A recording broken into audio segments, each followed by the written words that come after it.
Kisah Tuan Muda Direktur Perusahaan. Episode 64-65. Lagi-lagi Lion tersenyum sambil memperbaiki duduknya. Itulah David, lelaki misterius yang susah ditebak. Dia dingin dan jarang sekali tersenyum ataupun tertawa. Dan saya pun kadang sering dibuatnya penasaran. Tapi tunggu. Tadi kamu bilang gara-gara wanita dia meninggalkan acara sepenting ini. Lion tercengang tidak percaya. Apa Tuan Lion tahu kalau dia sudah menikah dan istrinya orang Indonesia? Lanjut Mike. Lion terkejut karena kabar sebesar itu bisa-bisanya dia tidak tahu. Benarkah? Ini berita yang luar biasa. Saya jadi penasaran gadis seperti apa yang bisa membuat dia mencair. Saya juga penasaran. Makanya saya tidak sabar menunggu resepsinya nanti. Jawab Mike. Sedang Lion nampak mengangguk. Bagaimana dengan Tuan Julian? Tanya Lion. Julian yang sedari tadi dia memperhatikan pesan yang masuk ke handphonenya. Terkejut saat ditanya oleh Lion. Saya apa? Apakah Tuan Julian ini sudah memiliki kekasih? Lanjut Mike. Saya sudah menikah. Jawab Julian dengan tegas. Mendengar pengakuan Julian yang jauh lebih muda usianya dari Mike dan Lion, itu membuat mereka berdua tersedak. Ada yang salah? Tanya Julian. Lion dan Mike tersenyum. Kamu hebat bisa menikah di usia muda. Kalau Tuan Lion sendiri apakah sudah ada wanita yang menarik hatimu? Tanya Mike. Lion tersenyum. Aku sudah punya calon istri. Dan sebentar lagi aku akan memperkenalkannya pada kalian. Julian dan Mike mengangguk sambil tersenyum. Meski setengah percaya, tapi mereka tidak sabar menunggu untuk bisa melihat gadis beruntung yang bisa menarik hati lelaki yang hatinya seperti batu kayak Lion. Malam amal pun sudah waktunya dimulai. Pak Presiden membukanya dengan melelang barang berharga miliknya. Disambut oleh barang-barang milik beberapa pengusaha kaya. Termasuk Mike yang melelang berlian terbaik dari The Diamond. Sedang Julian hanya ikut berpartisipasi untuk menjadi penawar. Secara dia tidak punya persiapan apa-apa. Kini tiba saatnya giliran barang milik Lion. Di ruangan tertentu Nana mondar-mandir kayak setrikahan. Dia sangat gugup dan pikirannya kosong. Tenanglah Nona, Anda cukup berpose senatural mungkin. Kata Brietta dan dibalas dengan anggukan oleh Nana. Beberapa saat kemudian, terdengar suara MC menyebutkan barang milik Tuan Kim Lion. Segera Brietta mendorong Nana dengan pelan untuk memasuki aula dan berjalan di karpet merah. Aku tidak bisa. Nana mencoba memohon pada Brietta agar penampilannya dibatalkan. Nona pasti bisa. Brietta mencoba meyakinkan Nana. Nana masih terdiam di tempatnya. Dia gemetaran dan sangat tidak percaya diri. Untuk kedua kalinya nama Lion disebutkan. Itu membuat Brietta khawatir karena Nana belum juga mau keluar. Akhirnya Brietta tidak punya pilihan selain menarik Nana dan mendorongnya dengan pelan menuju karpet merah. Nana membungkuk dan mencoba menopang tubuhnya karena high heels-nya cukup tinggi. Melihat Nana keluar, semua mata tertuju padanya. Dan itu membuat ekspresi Nana menjadi buruk. Dia merasa ingin berlari sekencang-kencangnya dari acara ini. Ya ampun. Di ruangan ini banyak banget orang. Di mana Lion? Di mana dia? Kenapa dia membawaku ke situasi mencekik seperti ini? Sial, aku tidak punya pilihan. Tapi aku harus berpose kayak apa? Haruskah aku memainkan mataku? Atau menggerakkan pinggulku? Aku frustasi. Tuhan, jika ini bayaran dari mengenal orang seperti Lion, maka aku ingin mengembalikannya dan hidup tenang seperti biasa. Batin Nana sambil melirik semua orang dengan ekspresi aneh. Setelah lama membatin, Nana menegakkan tubuhnya dan memperbaiki cara berdirinya selayaknya seorang model. Dengan cemas Nana berjalan di atas panggung. Dan lebih menonjolkan kalung yang dia gunakan. Ternyata aku bisa. Begini aja masak seorang Nana gak bisa. Tinggal jalan dan senyum kayak begini doang kan. Batin Nana sambil berlenggak-lenggok di atas panggung. Ekspresi Lion berubah aneh melihat Nana yang terlihat pecicilan, manis dan menawan. Aku harus mendapatkannya, ucap Gino salah seorang pengusaha muda yang duduk tepat di belakang Lion. Ekspresi Lion menjadi gelap ketika mendengar apa yang Gino katakan. Sepertinya aku salah memilih model. Harusnya dia aku simpan saja biar tidak menjadi santapan mata para lelaki hidung belang di acara ini. Haruskah aku matikan lampu dan membawa dia kabur diam-diam? Batin Lion sambil menatap Nana tanpa berkedip. Gino terpana menatap sosok gadis yang berjalan pelan di atas karpet merah itu. Tidak henti-henti bibirnya menyebutkan kekagumannya. Dan mengeluarkan kata pujian untuk Nana. It's perfect. Siapa gadis itu? Apakah dia pegawainya Kim Lion? Tanya Gino pada Chris asistennya. Kalau bos suka gadis itu, minta saja sama Tuan Kim. Kata salah satu temanya. Mendengar perkataan temanya, pembisnis muda yang bernama Gino itu pun tersenyum.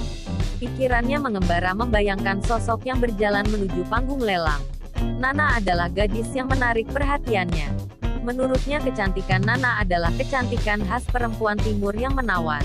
Lion semakin geram mendengar obrolan dua pemuda di belakangnya itu. Mike dan Julian merasa bingung melihat gelagat Lion. Apakah semuanya baik-baik saja Tuan Lion? Tanya Julian. Ada virus yang harus aku bereskan. Jawab Lion dengan sinis. Julian dan Mike saling tatap. Virus? Apakah di sini memang ada virus? Mike mulai merasa khawatir. Melihat kedua rekannya dengan bingung. Lion langsung berkata, kalian tenang saja. Virus ini hanya mengganggu.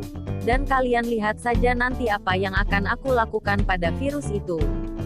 Setelah mengatakan itu Lion berdiri dan merapikan jasnya. Kemudian dia naik ke atas panggung. Lion langsung menjadi pusat perhatian semua orang. Terutama para wanita yang ada di acara lelang. Melihat Lion naik ke atas panggung dan berjalan mendekatinya.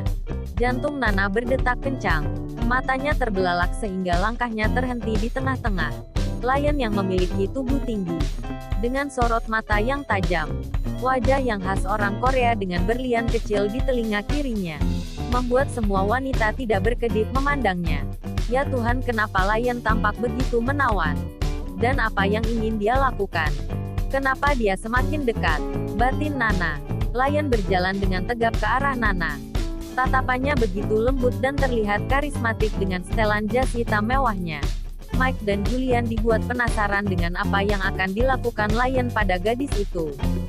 Setelah sampai di depan Nana, Lion menjulurkan tangan kanannya dengan tersenyum. Sayang, apa kamu grogi? Nana seperti tersihir dengan pesona Lion. Dengan patuh dia meraih tangan Lion. Tidak buruk. Mendengar jawaban Nana, Lion tersenyum dan menggenggam tangan Nana ke ujung panggung. Adegan itu sukses membuat semua orang mempertanyakan hubungan Lion dan Nana. Beberapa saat kemudian Lion mengambil mic dari MC. Setelah itu dia menatap semua tamu yang hadir. Selamat malam semua. Saya Kim Lion ingin melelang barang-barang berkualitas tinggi yang digunakan oleh calon istri saya ini. Mulai dari gaunnya yang edisi terbatas dari salah satu butik mewah milik E-Group di pusat kota Berlin. Dan kalung berlian karya terbaru dari perusahaan terkenal di London yaitu The Diamond Group. Untuk itu saya mulai penawarannya sekarang. Jelas Lion. Semua orang terkejut bukan main ketika mendengar Lion mengumumkan siapa calon istrinya. Ekspresi Gino berubah gelap. Dia tidak menyangka kalau wanita yang membuatnya tertarik adalah calon istri Lion. Aku tidak akan menyerah. Tidak ada yang tidak bisa aku dapatkan. Kata Gino dengan tatapan sinis. Wait, bos. Maksud kamu apaan? Kata Chris sambil menatap Gino dengan heran. Sejak kapan bos tertarik dengan gadis biasa seperti itu? Dia memang manis tapi tidak seksi. Apa bos kekurangan wanita? Tanya Chris karena sepanjang ingatannya dia tahu. Kalau bosnya adalah orang yang suka main wanita. Dan itu semua dari kalangan atas saja. Gino hanya diam dan menatap sinis ke arah Lion dan Nana. Sedang Julian dan Mike tersenyum dan salut dengan tindakan Lion. Percakapan Gino dan Chris bisa didengar oleh Mike dan Julian.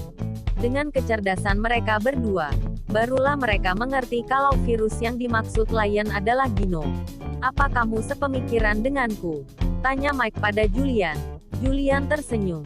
Virus cinta atau parasit yang siap menempel. Bukankah begitu? Haha, Tuan Lion ternyata pecemburu berat. Mike tertawa sambil bertepuk tangan. Sedang Julian kembali diam dan kembali fokus pada acara lelangnya. Sementara penawaran sedang berjalan, Lion melirik Nana dan merasakan tangan Nana yang begitu dingin. Dia juga mulai khawatir melihat ekspresi Nana yang aneh dan mendadak pucat. "Tenanglah," bisik Lion sambil menatap lembut ke mata Nana. Nana yang pendek mendongak untuk bisa menatap Lion. "Aku takut membuatmu malu. Kamu sudah melakukannya dengan baik," ucap Lion.